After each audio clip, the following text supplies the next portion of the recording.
اس لڑکی کے والدین نے اس کی پرورش کی, اسے گریجویٹ بنایا, تعلیم کے اوپر خرچہ کیا, تو مہر ملنے کے بعد اس عورت کی وہ اپنی جائیداد ہو جاتی ہے.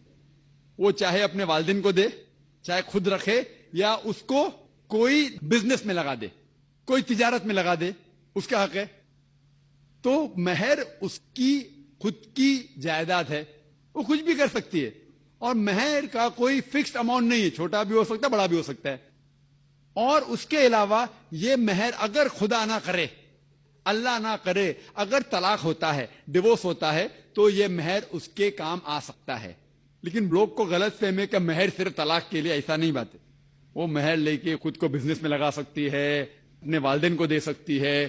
اور جہاں تک کہ اس کا خود کا سوال ہے, اسلام کے اندر جتنے فائنینشیل ایسپیکٹس ہے, خرچہ اس کا, شادی کے پہلے ذمہ داری ہے اس کے والد کی اور اس کے بھائی کی, شادی کے بعد ذمہ داری اس کے شوہر کی اور اس کے بیٹے کی. آل فائنینشیل ایسپیکٹ, لاڈجنگ, بورڈنگ, کلوتھنگ, کھانا پینا, کپڑا, سب اس کو کمانے کی ضرورت نہیں.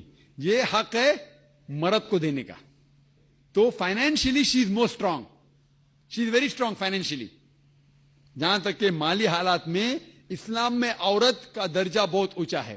جہاں تک کہ بہن نے سوال پوچھا کہ طلاق ہونے کے ٹائم پہ اسے مینٹیننس کیوں نہیں ملتا, بہت اہم سوال ہے. پہلا ہم یہ جان لے کہ جب اللہ سبحانہ و تعالی خواتین کو اتنے حقوق دیے, حقوق دینے کے باوجود اللہ سبحانہ و تعالی عدل کرتے ہیں, جسٹ ہے. کیونکہ جب بھی طلاق ہوتا ہے, جب بھی طلاق ہوتا ہے, گھاٹے میں جاتا ہے مرد اسلام میں زیادہ. کیونکہ جب طلاق ہوتا ہے اسے اگر وہ مہر نہیں دیا ہوگا, دینا فرض ہو جاتا ہے. بھلے وہ مہر 50,000 ہو, 1 لاکھ ہو, 5 لاکھ ہو, 10 لاکھ ہو, وہ اسے طے کرنا چاہیے. جب مہر دیتا ہے تو عورت کا نقصان کچھ نہیں ہوتا. اور طلاق ہونے کے بعد آدمی بھی شادی کر سکتا ہے, عورت بھی شادی کر سکتی. جب طلاق ہو جاتا ہے اسے مہر تو مل جاتا ہے, جب نئی شادی کرتی ہے نیا مہر ملتا ہے. آپ سوچئے, آدمی جب نیا شادی کرتا ہے اس کو نیا مہر دینے پڑتا ہے, تو آدمی نقصان میں ہے. اگر آپ یہ کہیں گے کہ طلاق ہونے کے بعد آدمی مینٹیننس بھی عورت کو دے, تو ہم کہیں گے یہ اللہ سبحانہ و تعالی حق کے نہیں ہے, نعوذ باللہ. ایسا کر ہی نہیں سکتے, نہیں تو مجھے لیکچر دینے پڑیں گا آدمی کے حقوق اسلام میں.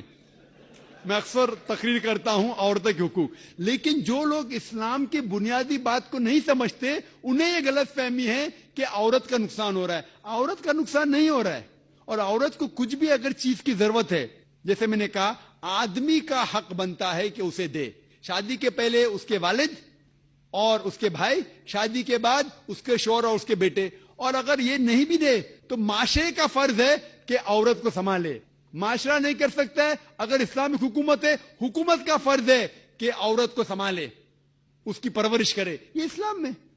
لیکن اگر آپ اس کے بعد کہیں گے طلاق ہونے کے بعد آدمی اسے ہر مہینہ اور 1,000 روپیہ دے, 5,000 روپیہ دے, تو یہ آدمی پہ ظلم ہوئے گا.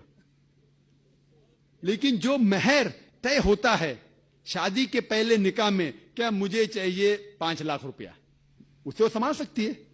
اسے کوئی تجارت میں لگائے اور اس کی آمدنی لے سکتی ہے. اگر کوئی شک ہے کہ ہو سکتا ہے میرا طلاق, کبھی بھی شادی ہوتی تو طلاق کا گمان تو رہتا ہے دماغ میں کہ طلاق ہونے والا ہے, ہو سکتا ہے. لیکن اس کے لیے اسلام نے اسے الحمدللہ کئی چیزیں سے حفاظت کی ہے. تو مہر جو ہے اسے کئی فائدے ہیں. اور اس کے باوجود حدیث محمد صلی اللہ علیہ وسلم کی کہ اگر کوئی آدمی اپنی بیٹی جس کا طلاق ہوتا ہے اس کی حفاظت کرتا ہے تو بہت ثواب ملتا ہے. تو اسلام میں جو طلاق شدہ عورت ہے اس کے لیے الحمدللہ کئی طریقے ہیں جس سے اس کی حفاظت کی جاتی ہے. جو آپ جو کہہ رہے ہیں وہ یہاں کے معاشرے کے بارے میں کہہ رہے ہیں, تو میں کہتا ہوں کہ یہاں کے خواتین کو اپنے حقوق خود پتہ نہیں, ان کی غلطی ہے, اسلام کی نہیں. ہمارے خواتین اور ہمارے مرد خود نہیں جانتے, طلاق کیسا دینا جانتے نہیں. غلطی کس کی؟ اسلام کی. اسلام کی نہیں, اسلام کے فالو کرنے کے مسلمان کی. اگر آپ اسلام کو جاننا چاہتے ہیں تو مسلمان کو مت دیکھیے. جس طریقے سے آج میں نے کہا, آپ اگر مرسیڈیز کار کو جاننا چاہتے کتنی اچھی ہے, اگر کوئی ڈرائیور جو ڈرائیونگ نہیں جانتا ہے اس کے پیچھے بیٹھا اسٹیئرنگ ویل کے اوپر اور مرسیڈیز کار کو ٹھوک لیتا ہے, تو غلطی کس کی؟ مرسیڈیز کار کی کہ ڈرائیور کی؟ ڈرائیور کی. اسے مرسیڈیز کار چلانے آتا نہیں. تو اسی لیے اسلام کو اگر جاننا چاہیے تو آپ کو قرآن کو پڑھنا چاہیے اور صحیح حدیث کو.